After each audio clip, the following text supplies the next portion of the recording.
รยากาศแกร็บมาร์เก็ตนะขายอาหารทะเลก็คล้ายๆกับอ่างศิลาบ้านเรา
ไอ้นี่ที่เรามองมาเห็นเป็นนั่นใช่ไหม ไม่ได้เดินมาตรงนี้มีคาเฟ่ แต่เหมือนเจ๊งเนาะ อันเนี้ยทางขวานี่เจ๊งทางซ้ายเมื่อกี้มีคาเฟ่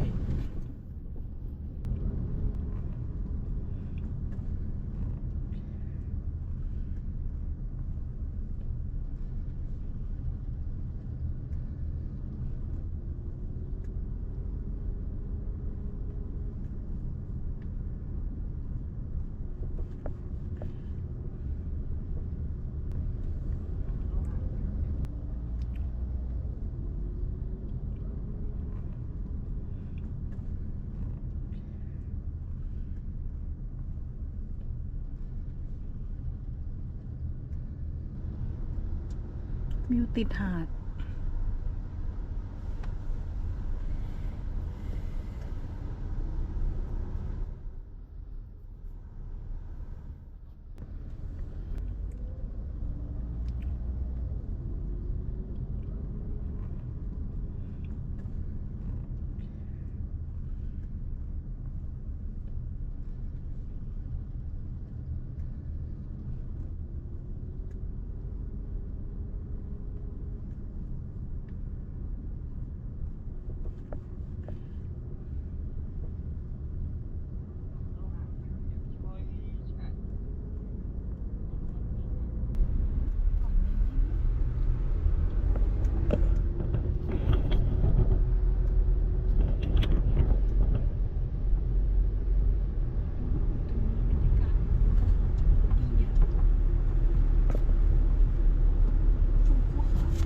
ใช่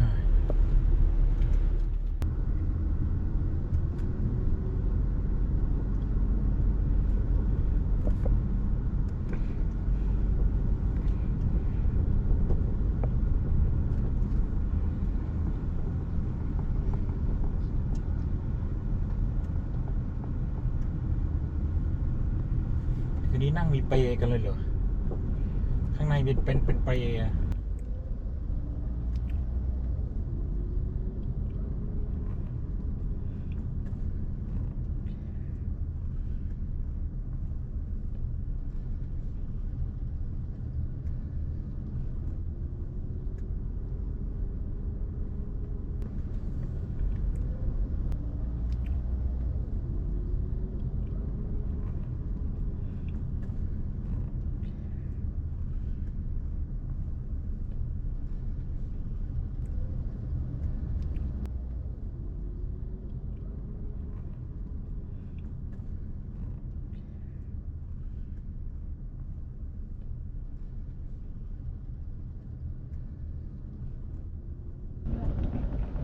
มันก็ต้องกินกันอย่างนี้เลย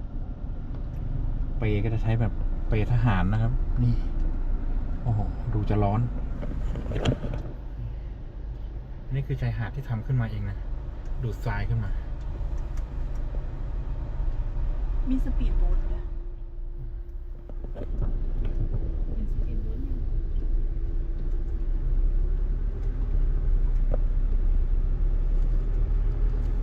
แกร็บแฮปปี้นิวเยียร์2026นะครับมีป้ายอยู่ข้างหน้า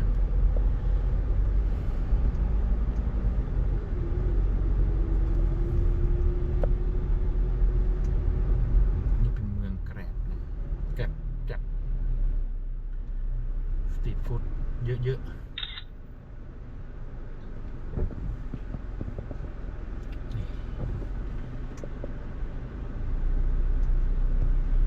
มีของเที่ยว ส่วนนี้เป็นชายหาดชายทะเลนะครับ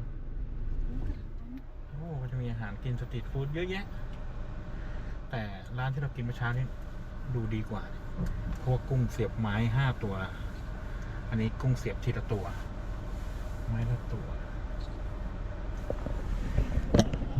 ร้านอาหารก็จะเป็นประมาณนี้ ร้านอาหารแบบโลคอล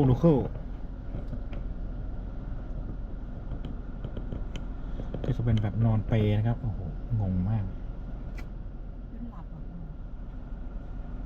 โอ้มีสปีดโบ๊ทด้วยครับ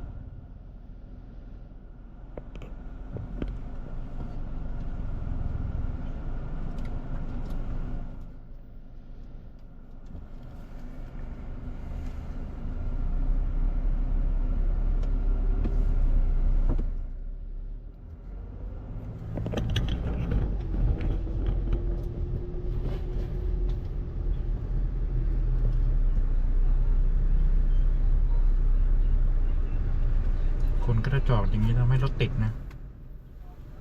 จอดซ้อนคัน โอ้แบบนี้ก็มาเล่นไม่ไหวนะครับ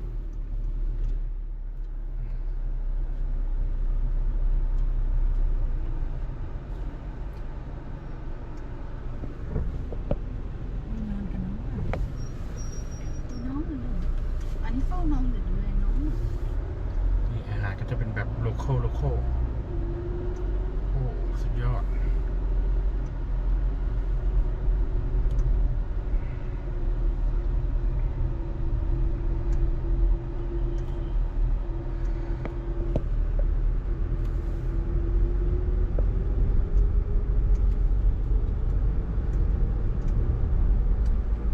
ตรงนี้เป็นแบบรถวิ่งสวนทางนะครับ เมื่อกี้เป็นแบบรถวิ่งทางเดียวนะ